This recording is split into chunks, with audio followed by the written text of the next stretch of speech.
suenan en La Patriada, pero ahora nos tomamos una distancia lentamente de la música y nos vamos a la política seria, contundente, objetiva y todo eso. Está nuestro querido amigo y compañero José Joe Cornejo. Buenas tardes. ¿Cómo está Quique Duplá? ¿Cómo está Quique de la calle? Y aquí estamos los dos, ansiosos por escucharte. Decíamos, hoy viene yo, ya desde temprano estamos hablando con Quique. Espero estar a la altura de las expectativas. Siempre, Joe, siempre. Sos el mejor de nosotros. Qué grande. Che, no, me parece que el capítulo de la semana, más allá de, por supuesto, la agenda, la ha recuperado el presidente de la Nación a partir de esa extrañísima, estrambótica electoral. Pero bueno, es cierto que en alguna medida el gobierno ha tercerizado tanto la organización política de su gabinete como la gestión económica en manos de Estados Unidos. Entonces, eso nos lleva a que prestemos muchísima atención en qué es lo que está pasando en Estados Unidos en este momento. Y la agenda de Estados Unidos en este momento está totalmente revolucionada porque en la principal ciudad, digamos, del planeta, pero de Estados Unidos, Nueva York, ha ganado como intendente un joven de 34 años, musulmán, nacido en Uganda, que se define socialista democrático. Y la verdad que es básicamente como el mundo de Trump, pero al revés. Es todo lo opuesto a lo que... Claro, y de hecho, Trump hizo mucha campaña para derrotarlo, apoyó a Cuomo, que era el gobernador demócrata, que bajó a las internas demócratas para intendente, es decir, era gobernador, bajó, terminó su mandato, bajó a pelear la intendencia contra Mandami, así se llama, Mamdani, y Zoran Mandami, y bajó a la ciudad a pelear y fue derrotado en las internas demócratas. Entonces, ¿qué hace Cuomo? Con, por supuesto, el apoyo de los plutócratas, de los grandes billonarios, los billonarios, los ricos, los ultra ricos de Nueva York, se presenta luego en las generales abierto. La ley se lo permitía. Sí. Entonces, deja de gobernador, va a las internas demócratas para intendente, pierde y luego lo vuelve a enfrentar por segunda instancia candidato a intendente. Vuelve a perder y ya es muy contundente la victoria de Mandami. Es revolucionario porque la agenda es una agenda muy radicalizada que tiene básicamente tres ejes. El primer eje es el de, bueno, la consigna es una Nueva York asequible, es la traducción que hacen ellos, affordable, asequible. Que tiene que ver con estabilizar, digamos, frenar el aumento de los alquileres, que en Nueva York está expulsando a la gente hacia Nueva Jersey, hacia el interior, alquileres, transporte gratuito y guardería para chicos 5 años. Tal cual. Para que la ciudad regrese a los vecinos. Y lo primero me parece que es un escenario que súper motivador, bueno, con una campaña electoral súper juvenil, súper para las redes, súper fresca, que bueno, coincide con la personalidad de este chico que además fue rapero, entre otras cosas. Ah, mira. Y entonces es una campaña electoral que iba de la mano de una agenda súper revolucionaria, digamos, transgresora, opuesta radicalmente al planteo de Trump, a su vez, canchera, juvenil, hecha por una cooperativa, digamos, los consultores que le armaron la campaña, es una agencia muy de base de allá en Nueva York. Ah, mira. Pero además armó, convocaban a la gente a militarlo, entonces la gente se suscribía y convocó a 90.000 voluntarios que visitaron entre 2 y 3 millones de personas. Es la campaña récord en términos de visita, block by block, le llaman ellos. Acá sería la traducción casa por casa. Casa por casa, claro, sí. Manzana por manzana en el caso de ellos, pero bueno, nuestro sería casa por casa. Y la verdad es que ha generado una revolución que me parece que trae muchas cosas para pensar la política argentina. Y vos decís, bueno, concretamente, ¿cuál de todas? Porque tiene 1000 aristas la campaña de Zoran Mandami. Pero una de ellas es el rol de Bernie Sanders. En el caso de Estados Unidos, la gran esperanza de la izquierda norteamericana fue, y sigue siendo la voz más autorizada, Bernie Sanders. Sí. Bueno, Bernie Sanders acompañó, todo el tiempo apoyó, convocó, prestó su expertise crítico en la organización de estos 90.000 militantes. Imagínate que para organizar casi 100.000 activistas tenés que tener un nivel de planificación, un nivel de cuadros intermedios, un nivel de conocimiento sobre el mapa de lo que es la ciudad de Nueva York, las islas, bueno, toda esa secuencia, y ese expertise es el que proveyó Bernie Sanders porque ya lo tuvo, por su historia de militante, porque él también ya fue intendente. Entonces, en ese marco, la lectura interesante es que acá Bernie Sanders no es que entró en una interna o lo detonó o construyó una organización paralela para romperlo a Mandani, sino lo que hizo Bernie Sanders es acompañarlo a hacer grandes actos donde él llamaba a votar por él, convencía a otra gente de edades mayores que le tenían miedo a este musulmán ugandés que era candidato, porque bueno, Bernie Sanders en eso es un sajón más clásico, ¿no? Claro. En su estética. Y la verdad que está revolucionando la política y ese tándem Sanders-Mandani da una punta de ovillo para pensar la política argentina hacia dónde podemos ir nosotros. Tal cual, porque yo también me quedé pensando en eso, y hay dos cosas de Mamdani que a mí me llamaron la atención. Primero, estos 3 ejes que comentabas recién, Joe. 3 cositas. Claro, contenido. Claro, contenido. 3 cosas cortitas, concretas, bien directas, en una campaña simple.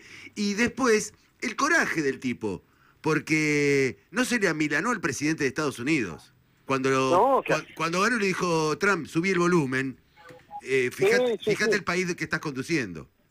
El discurso fue, primero para la gente, un discurso colectivo, un discurso que nos atacan a uno, nos atacan a todos, tal cual. muy colectivo y muy sugiriendo que los billonarios de Nueva York no van a permitir esas políticas. Tiene una consigna que repetía mucho, que es, los ricos de Nueva York gastan $30 por hora para construir como enemigos a los que ganan trabajando $20 por hora. Mirá qué vale. Entonces,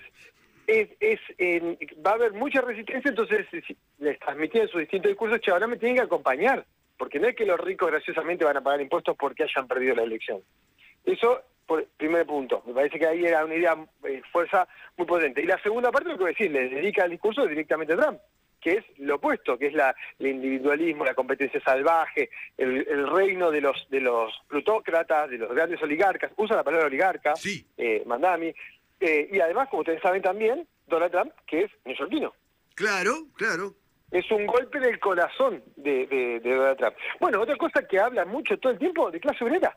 Sí. Todo el tiempo clase obrera, y el partido original de Mandani era el partido de las familias trabajadoras. Ah, así se llamaba. El Working Families Party, sí. Después ellos se integraron al Partido Democrático Socialista de Estados Unidos, que es parte a su vez del Partido Demócrata. Ah, perfecto. Ahí llegó la interna demócrata, claro. Perfecto. Claro. Bueno, pero me parece que nos sirve esto que sucedió para tener un dato más de cómo moverse, ¿no? A la hora de una campaña. Y bueno, consignas, propuestas reales que a la gente le conmueva. Claro, el tema de los alquileres, digo, yo me imagino, vos podés construir un discurso para la clase trabajadora de Nueva York. No va a haber un discurso para la clase trabajadora de la capital federal, ¿Cómo que no? de las grandes ciudades, de Rosario, de Córdoba, de la provincia de Buenos Aires. Evidentemente hay un camino ahí para convocar a los trabajadores, solo que hay que buscar encontrarlos y hay que, tener mucha grandeza. La grandeza de conducir y no siempre ser uno el candidato, la grandeza de tener un compromiso real. Busquen el video donde Mamdani habla con un amigo que tiene, taxista, marfileño, donde, entre otras cosas, denuncian la famosa gestión de Giuliani, ¿se acuerdan? Sí. Giuliani, el ejemplo de cómo limpió la ciudad de Nueva York. Bueno, ¿cómo la limpió Giuliani? Con ultraimpuestos, expulsando todos los sectores sociales que pudo de la ciudad. Hace una política represiva en la hostia. Entonces, entre esos superimpuestos que hacía Giuliani, entre otras cosas además para subsidiar a los superricos, lo que hizo fue, los taxistas en Nueva York pagan un canon para ser taxista. Sí. Es un canon que se paga una vez en la vida, pero vos, viste que en Estados Unidos todo el tiempo, tu casa estás todo el tiempo pagando la hipoteca, Claro. la universidad estás pagándola después que te recibiste, y el taxi lo mismo, el canon lo vas pagando y vas trabajando a lo largo de tu vida laboral. Bueno, de golpe, Giuliani lo subió de $200.000 en toda tu vida, como se hace pagar el canon, a $1.000.000. Con lo cual, la cuota de los tacheros les impedía retirar dinero para su vida personal, para el desarrollo de sus vidas familiares. Eso tuvo una gran protesta en la era de Giuliani, de los taxistas, que terminó con huelgas de hambre, manifestaciones, y entre otras cosas, 9 taxistas que se suicidaron de depresión porque no podían... Claro, bueno, el marfileño cuenta esa historia y cuenta cuando Mamdani, como assemblyman, como diputado, llega a ayudarlos a ellos y cómo derrotan a Giuliani. Y el chabón se te cae la lágrima porque el marfileño, el negro grandote, así, que llegó de Costa de Marfil y que su sueño es ser taxista, qué sé yo, como cuando volvió a comer en comunidad con Mamdani, cuando terminaron con la huelga de hambre. Entonces, lo que tiene Mamdani también es que tiene mucha estatura moral para muchos de los planteos que hace. Es una persona creíble porque es un luchador. Claro, ahí está la diferencia. En alguna época Giuliani lo levantaba mucho uno de los nuestros, ¿eh? para complejizar todo. Cuando vos escuchás estos informes sobre Giuliani, me parece que la reivindicación de Giuliani tiene que ver más con el desconocimiento absoluto que hay sobre Giuliani. Se construye la marca Giuliani como sinónimo de inseguridad sin que nadie haya googleado cómo fue efectivamente la gestión de Giuliani en Nueva York, que como real gestión, digamos, se compran mucho las marcas así genéricamente. Entonces me parece que en este caso, lo que vos empezás a profundizar cuando ves los trabajos que hizo el pibe, la cantidad. El otro día Berkovich entrevistó a un académico argentino, un director de ciencia política de una de las universidades de allá en Nueva York, cuya hija además había militado la campaña de Mandami. Y claro, hay detrás de todo este proceso, de esta patria, esta epopeya de derrotar a los grandes capitalistas del mundo, cuyo asiento es Nueva York. Ellos tienen contados, viste que los yanquis, así como en el básquet sacan estadística de todo, sí, tienen contabilizado 37.000 neoyorquinos que ganan más de $1 millón al año. Mira. Entonces, 137.000, que además el discurso histórico es no aumenten impuestos porque se van. Bueno, en los últimos 20 años se duplicó la cantidad de plutócratas en Estados Unidos, en Nueva York. Sí. Bueno, dice, sobre esto hay que, lo que tiene que pagar, dice, con el 2% del aumento de los impuestos sobre estos super ricos, alcanza para el colectivo gratis, frenar, eso es una normativa, no rige el presupuesto, frenar los aumentos de los alquileres que ya están por las nubes, y la guardería para menores de 5 años, claro, con prioridad a madres solteras, dice todo el tipo Mandami. Claro. Él asume, vieron que Estados Unidos, como en Brasil, se asume el 1 de enero, sí. Todas las nuevas autoridades se asumen el 1 de enero. Entonces, bueno, él advierte, este va a ser nuestra agenda, van a tener que hacer la segunda, porque esto no va a ser fácil, lo que se viene. Claro. Así que veremos. Bueno, vamos a ver. Por lo pronto acá Jonathan Viale ya posteó una foto de la estatua de Libertad con burka. Sí. Johnny También siempre a un paso de ser peor. Una estupidez. Sí, de ser cada vez una peor persona.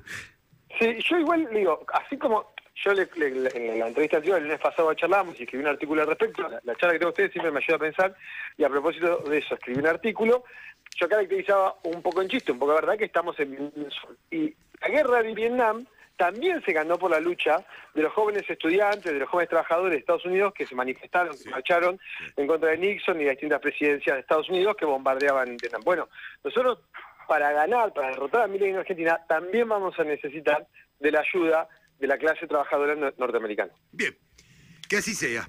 Joe, te abrazamos fuerte. Te abrazamos fuerte, Joe, de mi corazón. Te mando un beso enorme, amigo. Un abrazo grande para ustedes dos. Amigo, abrazo. Adiós. Chau. Joe Cornejo, nuestro columnista en política, cuando nos separan apenas 5 minutos de las 6 de la tarde.